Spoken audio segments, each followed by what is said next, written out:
Assalamualaikum warahmatullahi wabarakatuh. Selamat pagi, wilujeng enjing, teman semua. Semoga kalian dalam kondisi sehat walafiat,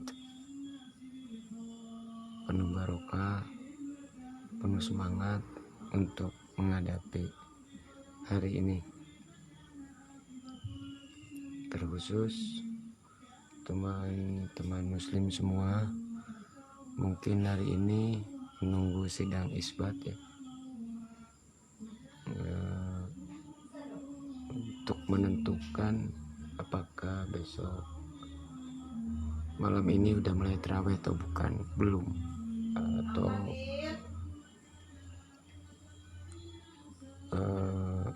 menjalankan ibadah puasa. Ya, semoga kita sampai ke bulan Ramadan dan menjalankan ibadah saum sebagaimana tahun-tahun sebelumnya. Amin ya Allah. Baik,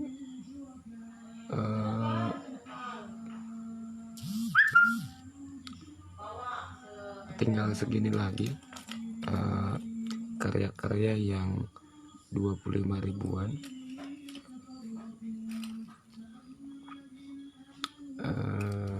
Nanti ya, sebelum saya hasil obrolan saya dengan maestro kerajinan kayu, saya tawarkan dulu handmade saya. Mohon maaf mengganggu waktunya. Ini yang 25 ribuan tinggal ball on the block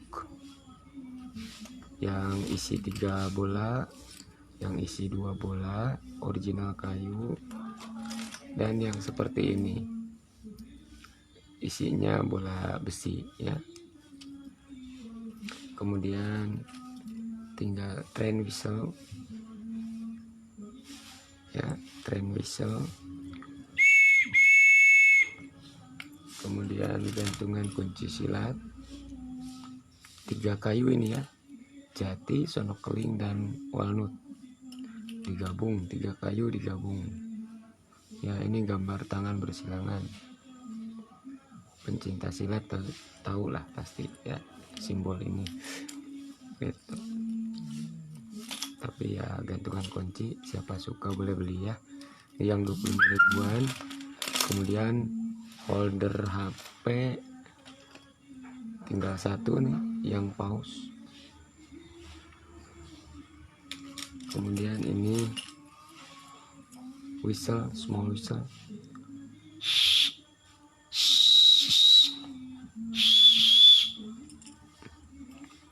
Small whistle, peluit kecil ya. Produknya cuma itu saja. Arwana sementara ini habis, belum buat lagi, sedang proses. Alhamdulillah laku juga.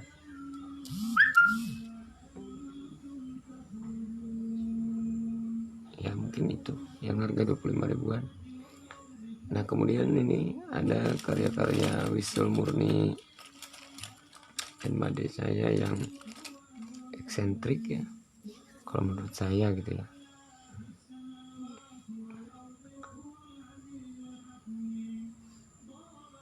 Diupayakan nilai seninya ada, lebih dari sekedar gantungan kunci biasa, dan waktu pengerjaannya juga memang relatif lebih lama ya. Ini yang harga 80 ribuan. Teman baru nih, ada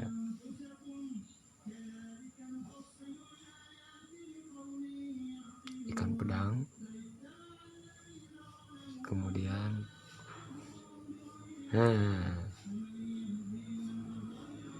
tenyum, monyet ya, si kera, juga garo bujur. Lagi garuk-garuk pantat ini, makanya dia ngajak senyum ya gitu.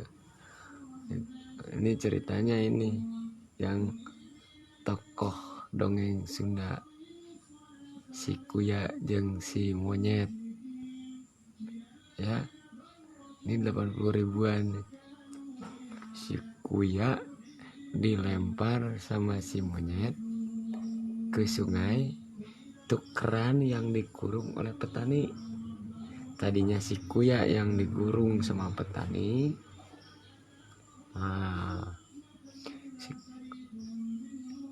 Datang si Monyet, si Kera, dibilangin sama si penyu si kura-kura itu, saya mah rek dikawinin sama gadis petani, anak yang petani, bukan mau dipenjara, bukan dikurungin. Akhirnya tukeran sama si Monyet.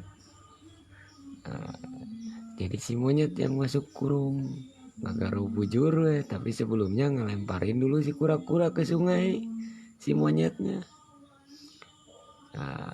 Sampai kati palitak gini nih, terpelintir kepalanya ya si kura-kura, jatuh kepala duluan maksudnya. Nah ini ada teman si kura-kura dengan si Penyom, ada juga yang kura-kura berdiri.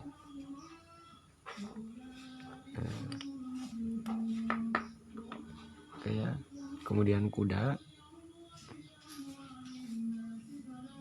gantungan kunci juga, kemudian TNI, Tentara Nasional Indonesia. Ini satu karya saya yang maksudnya profesi. Ini yang silat masih standby 2 dengan yang master golok.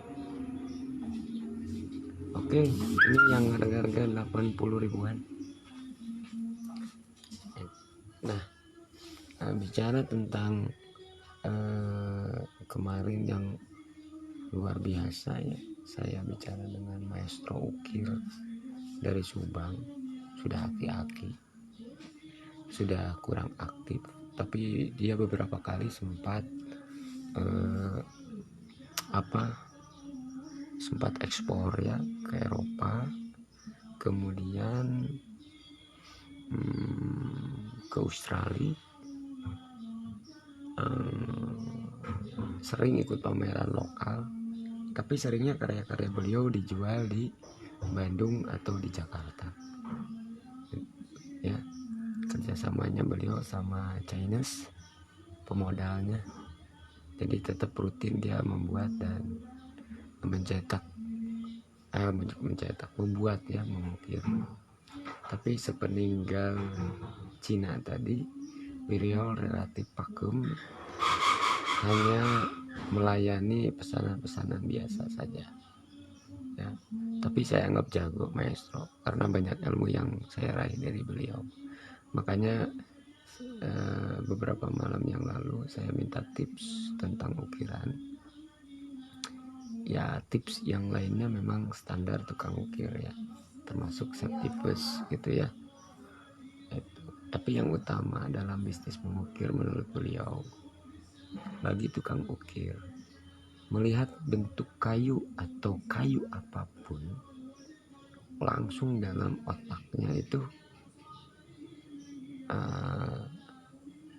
kalau dibeginikan jadi uang, kalau dibeginikan jadi uang. Maksudnya dia bisa membentuk dengan berbagai bahan apapun, tercipta bentuk itu atau gambarannya pada saat melihat kayu itu sendiri. Nah, bagi kita ya, anggaplah itu kreativitas gitu. Jadi seorang seniman pengukir ya, modal kreativitas itu utama. Nah, pengejawantahan kreativitas itu seperti apanya, itu tukang ukir itu begitu melihat kayu, apapun kayunya, bentuknya seperti apa, yang terbayang sama beliau atau yang terbayang oleh tukang ukir, ini dibentuk ini jadi, ini dibentuk ini jadi. Tapi dengan sederhananya dia ungkapkan, kayu ini akan jadi duit nih, kayu ini akan jadi duit nih gitu. Tapi hakikatnya itu mungkin yang disebut dengan creativity atau kreativitas itu. Ya, kemudian ada tips untuk mengawetkan kayu. Bagaimana caranya? Jika produk-produk ukiran kita datang ke negeri 4 musim, seperti Eropa ya, atau Asia Timur ya, Jepang, Korea gitu, 4 musim lah, relatif ada dinginnya, malah bersalju gitu ya. Kalau Australia yang saya tahu dingin tapi nggak bersalju gitu. Ekspor atau barang-barang ukiran dari Indonesia kadang-kadang, apalagi dengan gaya-gaya Indonesia, datang ke Eropa itu keluar dari kontainer berjamur gitu. Nah, tips beliau adalah direndam dengan urea. Yang saya yakini di situ kan ada nitrogennya ya, jadi ada reaksi kimia sehingga mempertahankan kayu itu dengan direndam oleh air urea. Jadi pas diekspor atau dikirimkan keluar dari kontainer itu tidak berjamur, dan diam di sana lama pun tidak berjamur. Itu tips dari beliau, dan beliau pun mengakui bahwa itu dari dari orang Eropanya gitu. Jadi di Indonesia kan ya rendam aja deh sama urea gitulah, supaya tidak berjamur tadi itu. Jadi luar biasanya gitu. Ternyata tukang ukir itu memang begitu melihat kayu gitu ya feelingnya kuat untuk membentuk apa, dibuat apa gitu loh. Itu bekal mereka gitu. Bakal jadi uang deh gitu. Tapi yang saya terima ya hakikatnya tadi, kreativitas itulah modal utama seorang tukang ukir kayu gitu. Manifestasinya lihat kayu bahan apapun, bentuk apapun, pantasnya jadi apa kalau dirupa atau diukir gitu, dengan dalih ini bakal jadi uang ini kalau bisa menjualnya. Nah, kelemahannya rata-rata tukang ukir atau seniman banyak sih, beberapa diantaranya yang memang sulit penjualannya, apalagi seniman murni ya, dayak syukur tekajen gitu istilahnya ya. Mau silakan beli, tidak apa-apa gitu. Kemudian tips yang luar biasa yang kedua adalah seseniman apapun pasti yang menghidupkan konsumen menerima respon yang baik adalah pada saat satu karya itu memang disukai oleh si pembuatnya. Gimana ya, seperti auranya kebawa sampai ke konsumennya atau penikmatnya gitu ya, pengapresiatnya. Kalau seni itu kan memang saya yakini karya kreativitas itu suka membuatnya, yang membelinya juga atau yang menghargainya juga pasti yang menyukainya gitu. Oke lah gitu. Tapi yang luar biasanya di sini apa gitu. Jadi kesannya menghidupkan gitu, kesannya menghidupkan gitu. Sebentar sayang ya, maksudnya yang keterima sama saya yang dia sampaikan adalah suatu waktu tukang ukir itu sama ya dengan seniman yang lain akan muncul apa yang paling dia suka, apa yang paling dia suka ukir atau buat gitu. Kalau senangnya ukir kucing ya mau kemana-mana dia kucing, apapun bentuknya, apapun gayanya, apapun gerakannya, pasti sesering mungkin dia membuat kucing. Bukan berarti yang lain tidak mampu gitu, mengukir yang lain tidak mampu. Jadi pada saat ada pesanan pasti dia mengerjakannya gitu. Cuman yang paling dia sukai, kemudian konsumen juga akan lebih menyukai ya hasil karya spesialis dia begitu ya. Nah, ingat saudara saya dulu juga ada seorang seniman almarhum ya, kalau tidak salah Wah Ilyas namanya. Dia seniman kelapa tua.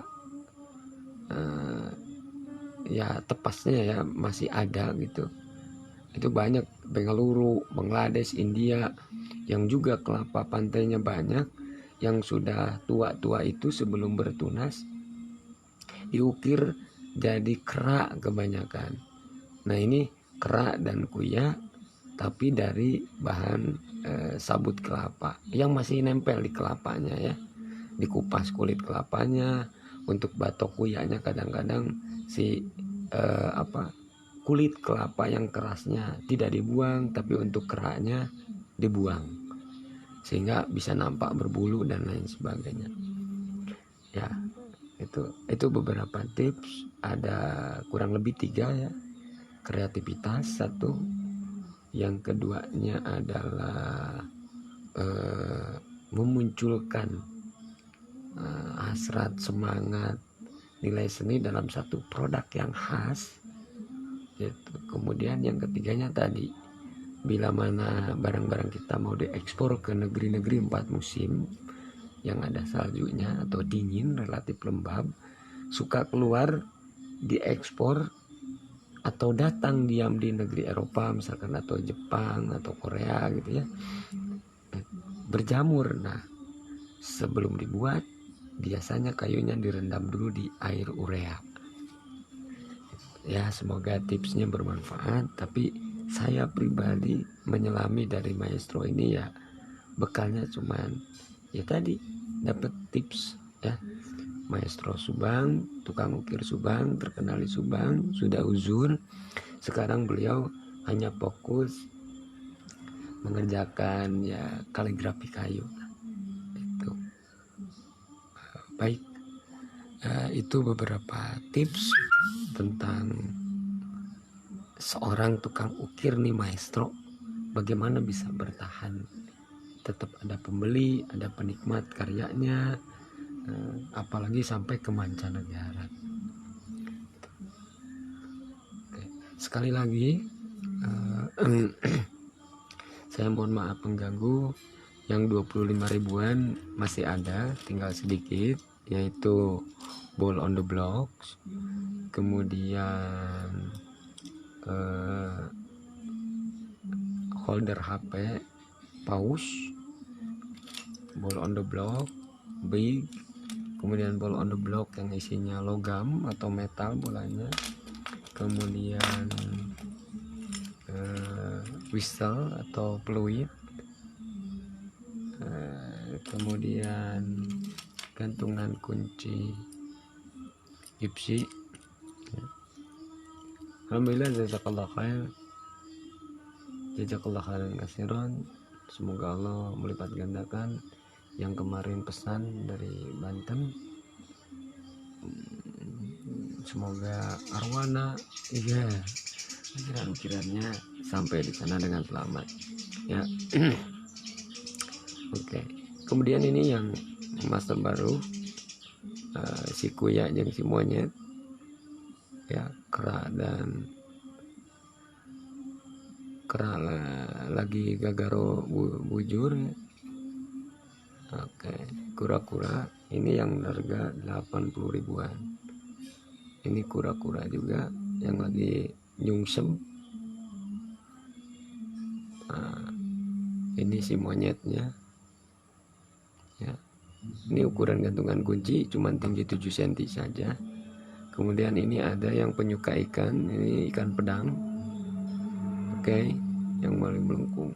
Kesulitan ini adalah patah saja. Jadi be careful, hati-hati gitu. Bagusnya ini disimpan di desk, di meja kerja, manin Anda ya. Atau di sampingnya tempat pulpen. Insya Allah cakep ya. Semangat. Kemudian ini juga sama kuda ya, semangatnya heroiknya, powernya. Nah ini kuda tuh simbol-simbolnya ya.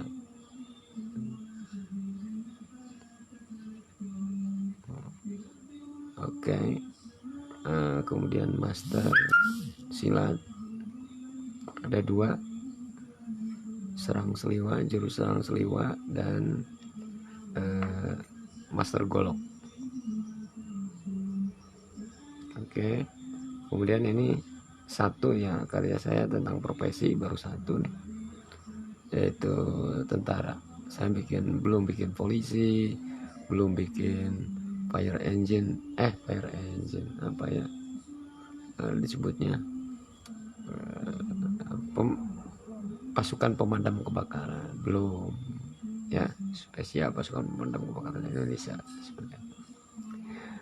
Baik, mohon maaf telah mengganggu waktunya itu. Oh iya, satu tambahan, ini saya akan menunjukkan bahwa ini tank wajah Depatan digambarin sama dia. Saya tinggal maku ngelem, dia nyari-nyari di tong sampah, kayu-kayu ada yang bulat, ada yang balok begini, ada yang bulat begini di tong sampah, bukan di tong sampah ya, di kayu-kayu gergajian saya gitu. Dia minta dilemin, akhirnya jadi. Begitu saya tanya, ini apa dek? Itu usianya baru 5 tahun ya. Ini tank wajah, dia bilang begitu. Kemudian juga sama dengan yang ini,